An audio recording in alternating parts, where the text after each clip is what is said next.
Ini tentang resmi dalam tiga mungkin datang itu kita itu Karbilo Charlie Asong Aisafen itu non bangke India Prime Minister Narendra Modi, Assam Chief Minister Dr. Himanta Biswa Sharma, then Karbiang Mountain Mouse Council CM Dr. Tuliram Namhan, dan itu apaan itu lagi pecuron itu bang curon itu, ate itu Karbiang Long Aparman,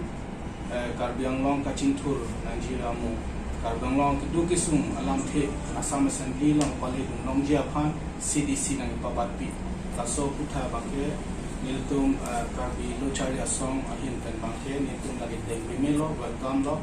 and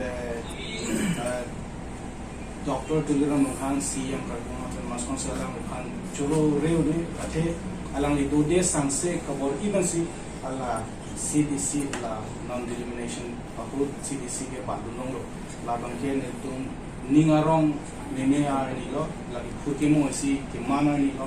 apa sih la bangke Solando Karbara Chitame lagi ni darong experience ni ani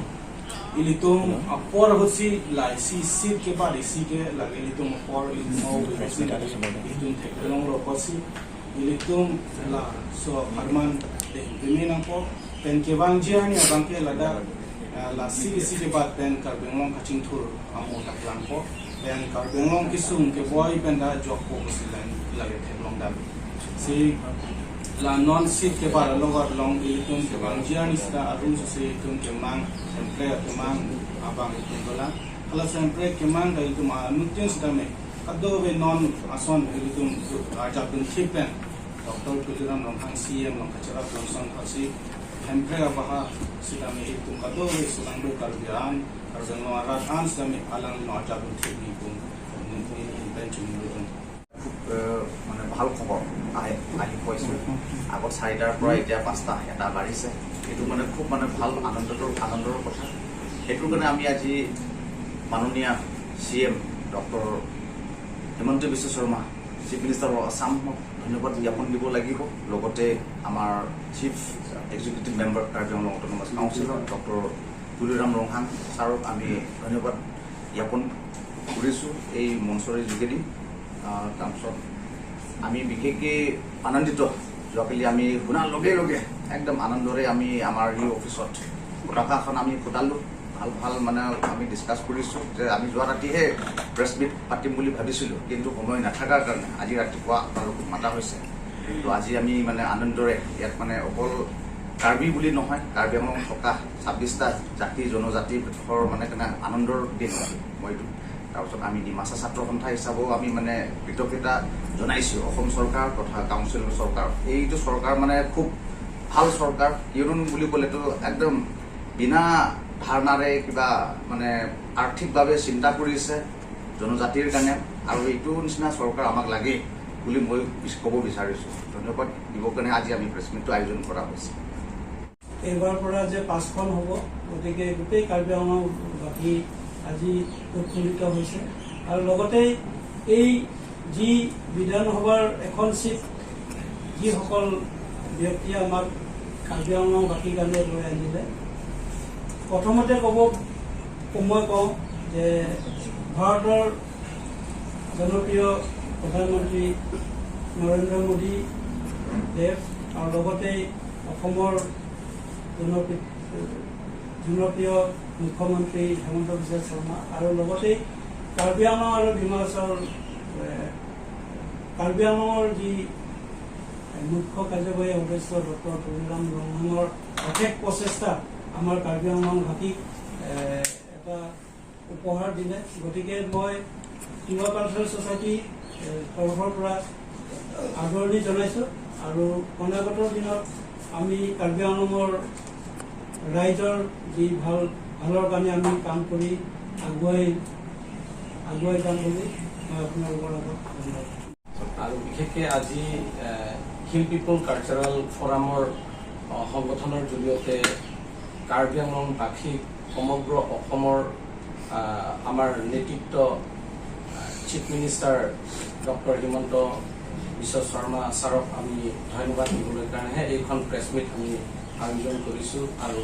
Karbi Anglong সাহিত্য পৰিষদৰ মুখ্য কাৰ্যবাহী সদস্য doctor Tuliram ৰঙানী ছাৰক আমি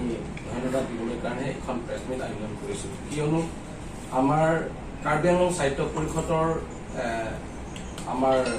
chief doctor Tuliram ৰঙানী ছাৰে অশেষ প্ৰচেষ্টাৰে তেখেতে এৰা নেপেৰাকৈ আমি এই আজি যি উপহাৰ পালে এইটো মানে আন্দোলনত নহয়, আলোচনাৰ মাধ্যমেৰে এই সম্ভৱ হৈছে। মই ভাবো এই পৰ্যায়ত যেনেকে এনেকে আমি নেতৃত্বত পাইছো যে আমাক ধাৰণা নাই, বন্ধ কাৰ্চাৰ নাই, উইদাউট আন্দোলনত আমাৰ কাৰণে এখন বিধানসভা এটা উপহাৰ পাইছো আমি। তো আজি আমাৰ কাৰ্বি আংলং বিভিন্ন জাতি জনগোষ্ঠীয়ে ২৬টা জাতি জনগোষ্ঠী আছে আমাৰ স্পেচিয়েল সংগঠনৰ লগত। আমি খুব আনন্দিত আৰু আমি প্ৰকাশ কৰিব পৰা নাই। সেইকাৰণে আজি আমাৰ মুখ্য কাৰ্যবাহিনী সদস্য ডক্টৰ তুলিৰাম ৰঙানী ছাৰক আগন্তুক দিনকো মই ভাবো কাৰ্বি আংলঙৰ বিভিন্ন জাতি জনগোষ্ঠী সৰু সৰু সমস্যা থাকে আৰু কাৰ্বি আংলঙৰ মূল সমস্যাও যদি আমি এনেধৰণে কৰিলে শান্তি পৰ্যায়ত আলাপ আলোচনাৰ মাধ্যমে সেইটোৱে সম্ভৱ হ'ব বুলি আমি অনুভৱ কৰিছোঁ। গতিকে বিভিন্ন জাতি জনগোষ্ঠীকো আমি একেলগে কাৰ্বি আংলঙত বসবাস কৰা জাতি জনগোষ্ঠীসকলৰ কাৰণে কেৱল এইটো কাৰ্বিৰ কাৰণে নহয়, কেৱল ডিমাছাৰ কাৰণে নহয়, ইয়াত বসবাস কৰা জাতি জনগোষ্ঠীৰ কাৰণে আমাক এটা উপহাৰ দিছে। আমি আগুৱাই ল'ব লাগিব, আমি আদৰণি জনাইছোঁ আৰু অশেষ মই আমাৰ মাননীয় আমাৰ প্ৰধানমন্ত্ৰী, ভাৰতৰ প্ৰধানমন্ত্ৰী নৰেন্দ্ৰ মোদী MP ছাৰক মই তেখেতকো ধন্যবাদ দিব বিচাৰিছোঁ আৰু ইলেকশ্যন কমিশ্যন তেওঁলোককো মই ধন্যবাদ দিব বিচাৰিছোঁ। এই যে বিভিন্ন জাতি জনগোষ্ঠীৰ ওপৰত সমগ্ৰ অসমৰ ভিত্তিত ৰাজনৈতিকভাৱে কেনেকে সুৰক্ষিত হ'ব এই স্বাৰ্থত লৈ পেলাই তেওঁলোকে যি কাম পদক্ষেপ লৈছে এইটো খুব আদৰণীয় আৰু মই সকলোকে মই আহ্বান কৰিব বিচাৰিছোঁ। কাৰ্বি আংলঙৰ বিভিন্ন জাতি জনগোষ্ঠীকো মই আজিৰ পৰাই ক'ব বিচাৰিছোঁ, আহক সকলোৱে আমি মিলি জুলি কাৰ্বি আংলং বসবাস কৰিম শান্তিৰে আৰু উন্নয়নৰ পথেৰে। যেনেধৰণে আমাক মুখ্য কাৰ্যবাহিনী সদস্যই যি পথ আমাক বাছি লৈ পেলাই আগুৱাই লৈছে তাৰে আমি সকলোৱে অংগ হ'ম আৰু তাৰ জৰিয়তে মই সমগ্ৰ কাৰ্বি আংলং, সমগ্ৰ অসমত আৰু বিভিন্ন দল সংগঠনকো মই ক'ব বিচাৰিছোঁ এইটো আঁকোৱালি ল'ব লাগে আৰু ৱেলকাম কৰিব লাগে। আৰু ইয়াত কাৰ্বি আংলঙৰ বহুতো সংগঠন আছে, জাতীয় সংগঠন আছে, ৰাজনৈতিক সংগঠন আছে, সেইসকলকো মই ক'ব বিচাৰিছোঁ তেওঁলোকেও আদৰণি জনাব লাগে বুলি ক'ব বিচাৰিছোঁ।